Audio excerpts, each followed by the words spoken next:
Yeah, I wanted to thank NorCal Clean Cities and Communities and MEMA for allowing us to be a part of this webinar. So I'm Dan, and I'm the Business Development Manager for the Western US for Altitude by Geotab. Now, Altitude is a little bit different than what Drake and Kevin have been discussing. So we're actually more of, I would say, the data arm of Geotab. And our focus is primarily working with traffic and transportation planning teams. So I'm supporting those types of teams for state and local agencies across California, but I'm also working with other states from Arizona out to Hawaii. And I did have Nate Vey on here. He was not able to join, but he has been also supporting the state of California prior to me joining, and he leads our team. But I have some exciting content here to get through. So with that, we can go ahead and get started. Just so to kind of set the context, though, for Altitude, you all are pretty familiar with Geotab. Geotab is the global leader in fleet telematics and asset tracking solutions. But what this means for in the context of Altitude is that Geotab's collecting a lot of data. Over the last 25 years, we have essentially surfaced over 60,000 customers, meaning that's now 60,000 fleets and over 5 million vehicles that are connected with Geotab's technologies.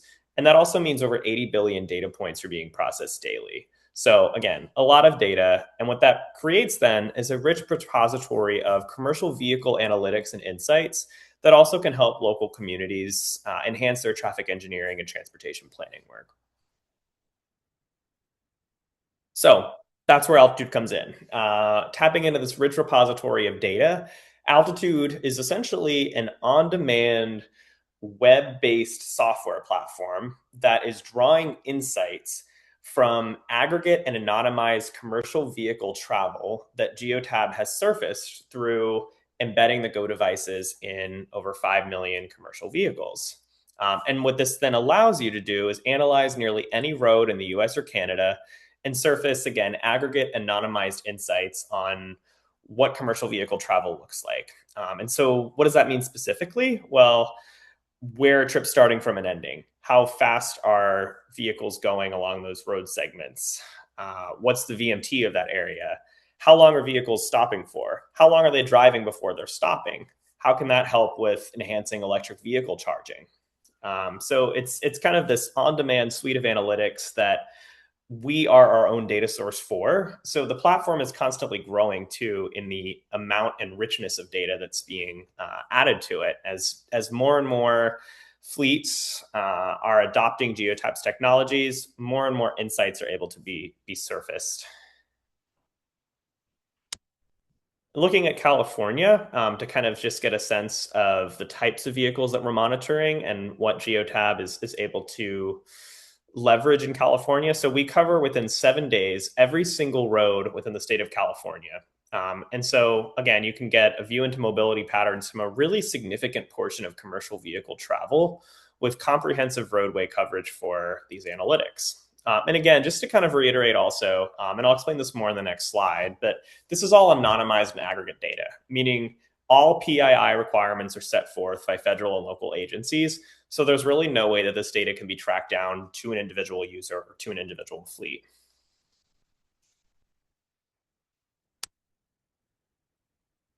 And then what makes Altitude unique? So I'll start actually with that privacy part. So at Altitude, we really are taking privacy very seriously and understand that it's paramount. So we've built our platform around stringent confidentiality standards. We anonymize and aggregate the data. So there's really no way that a driver, vehicle, and company information could be revealed, and it's always protected. So you can gain really valuable insights to help improve efficiency within your community without compromising data security or privacy. But then there's some other information too that I think could be beneficial, at least as far as data parameters go, or I guess you could say data fidelity. So first is that we're our first party data set. There are other similar analytics platforms that are out there, but many of those platforms have to go out and source data sources. Because Altitude is leveraging the data that's being collected through Geotab and Go devices, we have unique abilities to kind of check on anomalies, get ahead of when possible challenges could occur with the data. So we really provide our customers sort of this exclusive access to, without kind of that additional layer of another source collecting it or another aggregator collecting it. It also means that our sample is growing over time, while the data supply for others who have to rely on collecting different telematics or big data has been kind of up and down over the last few years. And also, you're really getting the most reliable insights out there with unique information that we're able to provide on vehicle types and industries. So, for planning purposes, you can make more informed decisions that take into account economic context. And also, this platform really saves you time. So, you could process and visualize all the information in just minutes to hours.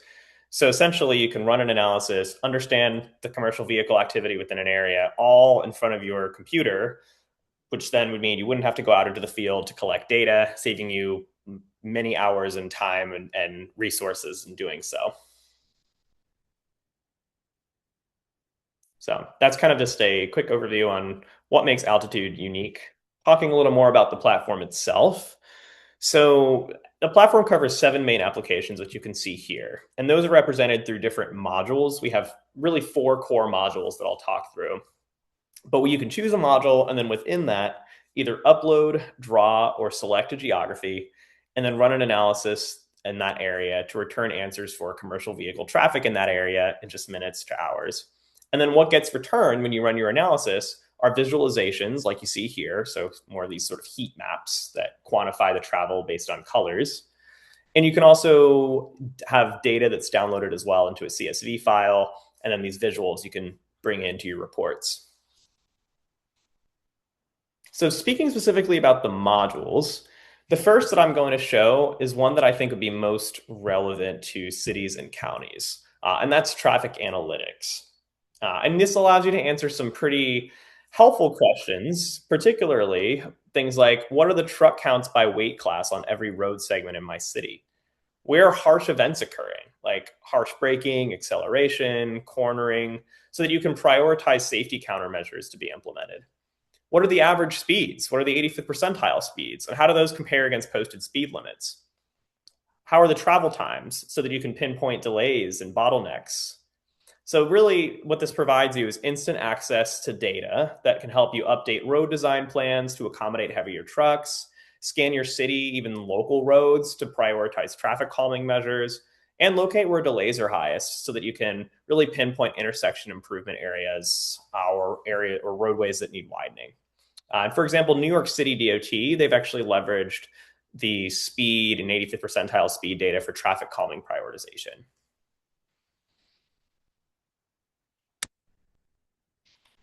The next module is stop analytics, another one that I think could also be helpful for cities and counties. So this provides you detailed information by time of day and day of week on where vehicles are stopping.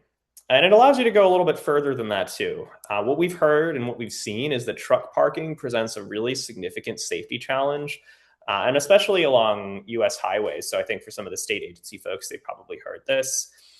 So with this module, you can actually see and customize and filter down to where heavy duty and medium duty trucks are stopping and see how long they're stopping for, and also adjust those parameters so that maybe you want to look only at areas where trucks have driven over 30 or 40 miles to get to before stopping. And then you also can filter down to see, okay, maybe we only want to isolate the stop events that occurred that were longer than 60 minutes. You can do that too. So you can really get this kind of customizable view into stops that are happening for long periods of time that might be occurring after vehicles have driven for a long amount of time. And with that information, that really provides a lot of justification to understand where there's demand for truck parking and maybe unmet demand for truck parking. Because we're seeing that. We've seen trucks parking along highways, along interstate ramps. So this is a really powerful tool that can help secure the resources to help address a lot of these challenges. And then in cities too, we've seen a lot of folks talking about an influx of delivery traffic.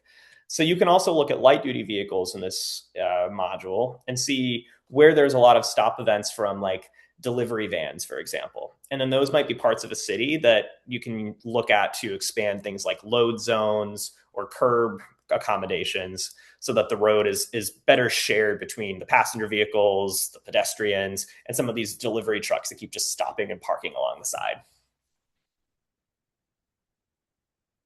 So that's the stop analytics.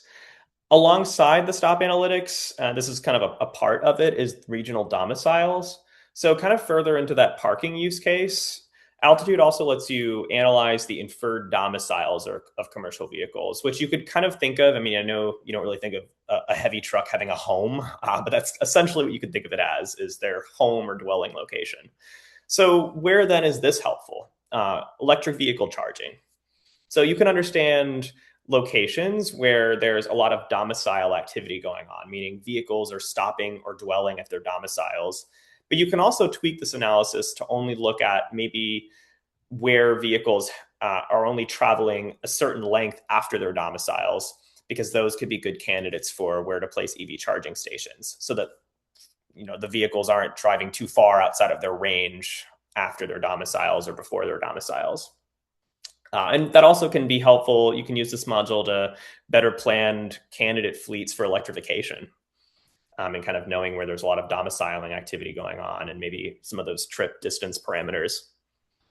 And also with any of these analyses too, you can not only segment to the specific vehicles that you want to look at, but also see a breakdown of all the different types of vehicles that are included in an analysis. So for a given area, and looking at this regional domicile, for example, you can even see in the picture the breakdowns by industry, vocation, and fuel type. So it also just sort of allows you that more holistic view, and then you can make further inferences and analyses following that.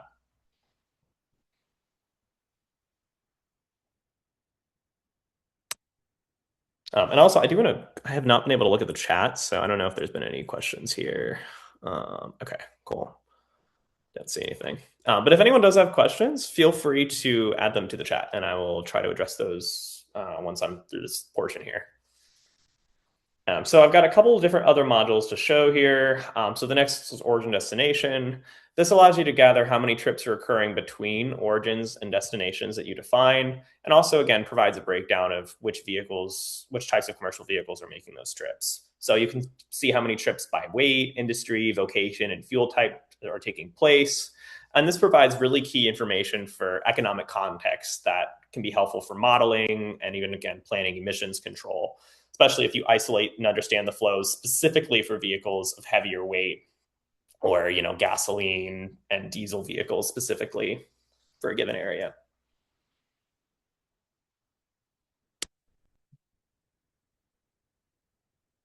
My screen is not changing. There we go. Route analytics is another portion of the origin destination module.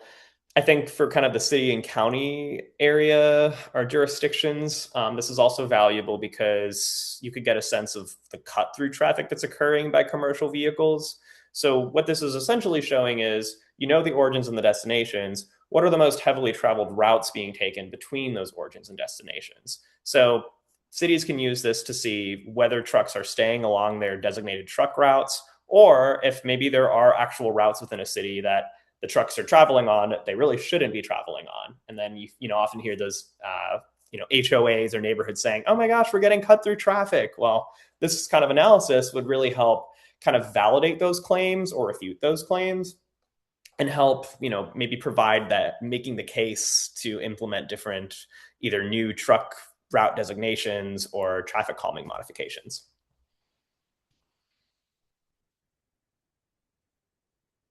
And then one last module here is the regional travel metrics. And this is especially, I would say, more valuable for some of the larger, maybe state agencies who want to look at an entire jurisdiction or a set of jurisdictions and kind of see a whole snapshot for that area.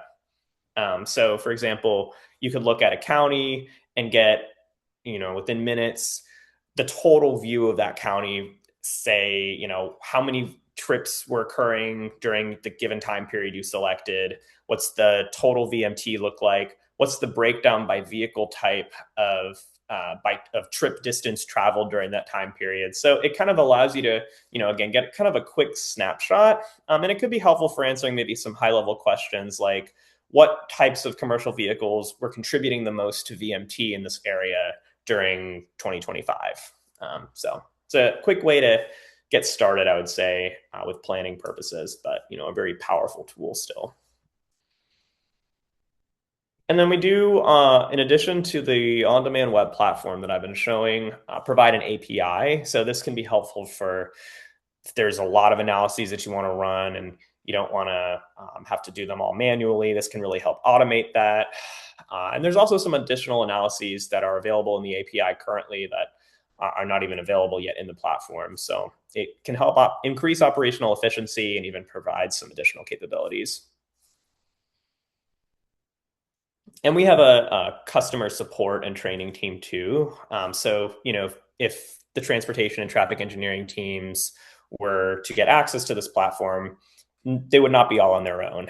We have the resources on our side to, help with troubleshooting the API, with walking through different analysis types, and have a whole repository of resources on our online help center to kind of get started and guide through some of these processes.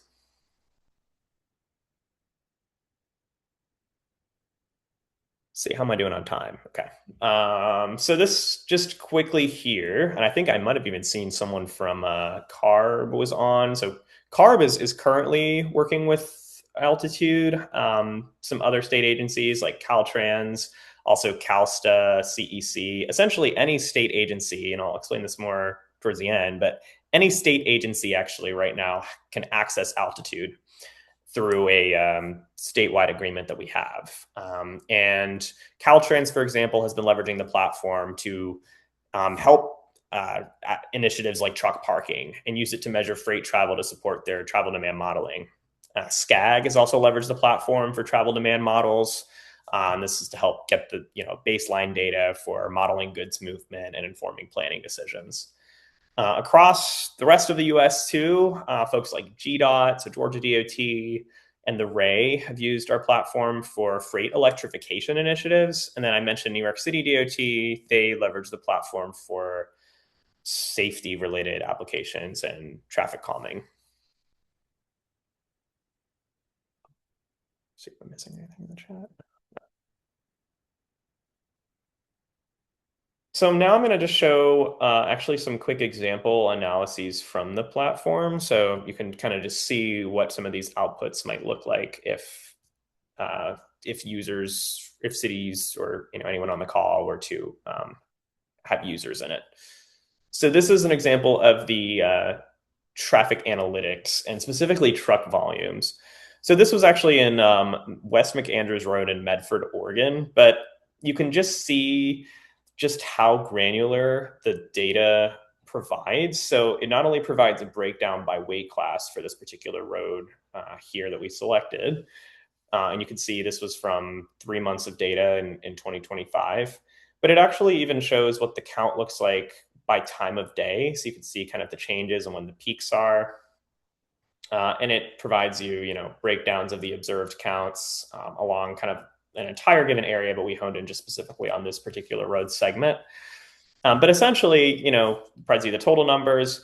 This information you could collect by sticking a sensor on the road and somebody manually counting the number of cars and the number of trucks. But you're able to service this information on demand through the web application. And you know that it's coming directly from the trucks because it's through Geotab's Go devices, the anonymized aggregate data.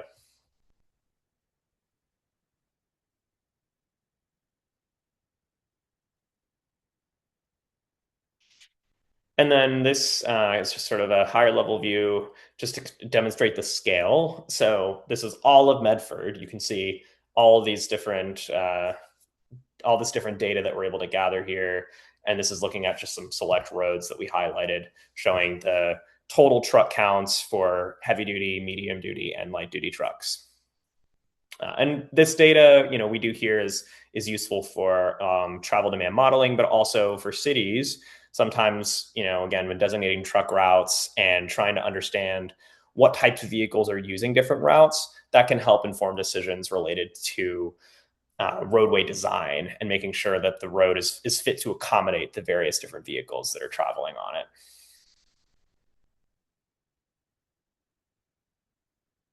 And then this is the stop analytics that I was mentioning. So this is a look at the port of San Diego. So looking at a year's worth of data, it shows how many vehicle stop events were occurring there and where the heaviest concentration of stop events were occurring. So this also, as I was mentioning, kind of helps validate if facilities have sufficient capacity to support truck parking. And then if not, how to better expand infrastructure that would accommodate where the demand is. Because you can really see at a pretty granular level the points at which more of these events are occurring. You can also filter to see how long the events are, like what the median stop duration is. So that can kind of help you too to determine, within an area where there's a lot of maybe longer trips of or overnight trips, for example, where vehicles are parked for a long time. So I guess not overnight trips, overnight parking events.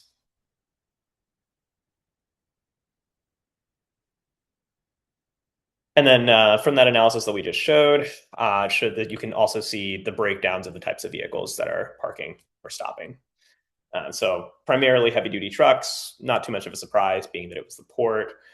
Again, long distance being the primary vocation, but some also local and door-to-door trips, which is also maybe a little bit interesting because that can reveal, where certain, at least in this case, that port of San Diego might be a hub for some of these delivery trucks to kind of, start off their journeys at, but also a breakdown of fuel type as well. And for context, we're able to infer the vocation through our own machine learning algorithms based on the vehicle's consistent moving patterns. And then we infer the industry since we're able to know the VIN of the vehicle and company registration. So we can assign a primary NAICS code based on the parent company.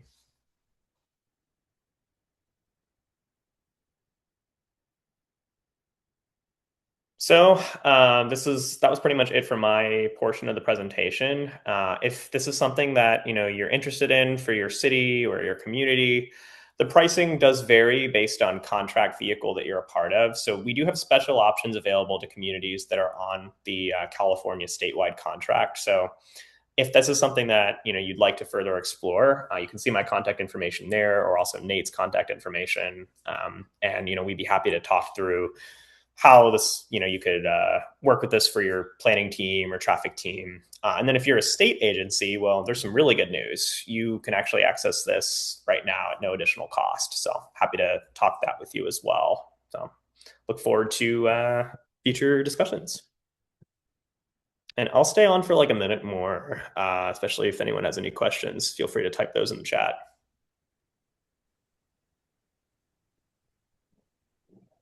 Dan, I don't see any messages in the chat, but I did want to say that this is data at a level that's scary.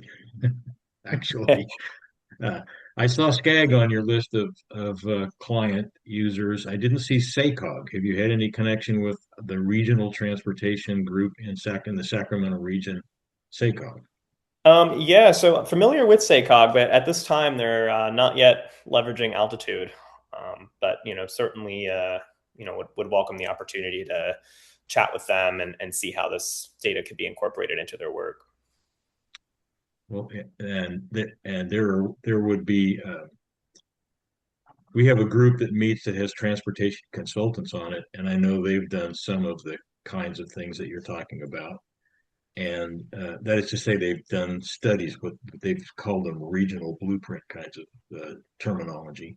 And I think they would be interested in seeing this as well as SACOG. It might be possible for our coalition to coordinate a presentation of the altitude data information directly to SACOG and transportation consultants who work on the transportation blueprints. Yeah, no, absolutely. We'd be very happy to participate in something like that if you are able to make those connections. We do work with a lot of transportation consultants as well. We have a point of contact also on our team. His name's Jamie, and he is sort of the lead for our consulting firm relationships. So, if there's a meeting arranged like that, I might, also bring him into that discussion. I see Keith has a question there. Yeah, who can we request this data from at the state of California for our coalition footprint? You can let me know. Yeah, I can take that offline and talk with you a little more about that. If if it is a state of California project, there might be a way to provide altitude access for that. But I will kind of, yeah, maybe make that caveat that there is a requirement for there to be, a state agency related project for something to be a part of, just so that we can kind of like, you know, sort of attach it to that. But definitely some still, yeah, would love to learn a little more about how we can work with one another. And the another question is, do you do an altitude subset for the public agency fleets that have light duty vehicles? I know this is all truck, and I know you have most of what you're doing is telematics devices on heavy duty vehicles. Public agencies have a lot of your devices on light duty vehicles. I don't imagine that there's, or maybe are there other agencies, excuse me, to what degree do non-public agencies have your telematics devices on light duty vehicles? And to Yeah, what no, degree, and to what degree does that data play into anything that could be done with the altitude algorithms? right. No, that's a really great question. Yeah. So our data actually does include both light duty, medium, all the way up to heavy duty trucks. Since we do, a lot of private sector Fortune 500 companies are incorporating the Go devices into their vehicles. So, of course, I would say a significant portion of the sample of altitudes data is medium and heavy duty trucks. But we do have a pretty significant share of light duty vehicles as well, which can help cities and states get a better handle on what the delivery traffic looks like, which again is very important for broader distribution flows. And then if I could ask, is there any, if Geotab would look at the client base that they have, can you identify a significant like data gap where there are some types of Mm, vehicle that you just haven't been able to get in onto? In other words, you're collecting data on vehicles that have Geotab devices. right. Is there Yep. any category of vehicles or set of some set that you could identify that says these people just that data is just not available because Geotab doesn't have that kind of thing, or very few of Yeah. that kind of thing have signed up to be Geotag clients.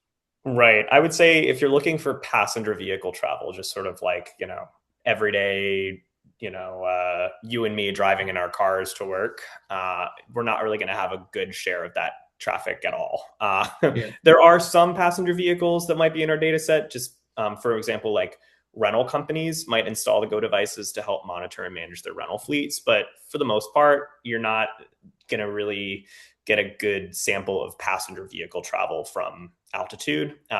This is data from commercially registered vehicles primarily. So yeah. And I wasn't thinking of that so much as I was wondering, is there like this is not a good example, but um, Amazon package cars, local delivery trucks. I mean, is there like a category like that where you just don't have yeah, any kind of any share of the market?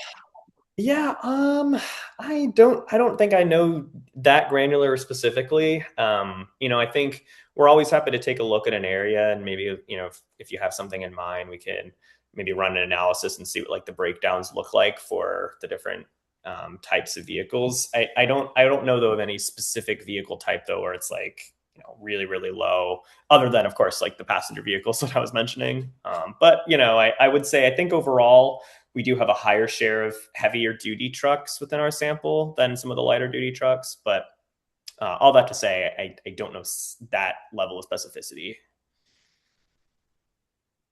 Well, I don't see anything else in the chat, and I And am yes, well, yeah. There's Keith just sent something in there. yes. So yes, you can filter the data by vehicle class and fuel type. So that is absolutely something that you can do in your in different analyses to really refine those to look at kind of the types of vehicles that you're most interested in. And remind everybody that we have a number of upcoming webinars, one a month starting on the 19th of February. We also have upcoming events, in-person events that we're planning. We have school bus consortium meetings every other month, and we have our transportation consultant and local agency meetings once a month to talk about mobility. And um, and we will have, if you share all, if you folks from Geotab get me your slides, I'll make sure that they're posted, and we will have a posting of that plus the recording of this webinar up on our website in a few days, and then we'll send that out to everybody and let everybody know that it's there. So thank you guys very, very much for doing this. Really appreciate it. This was fascinating. And I think with that, we'll call it quits. Thank you all Thank very you. much. Thank you, Tim. Bye bye. Thanks, everyone. Thank you, everyone.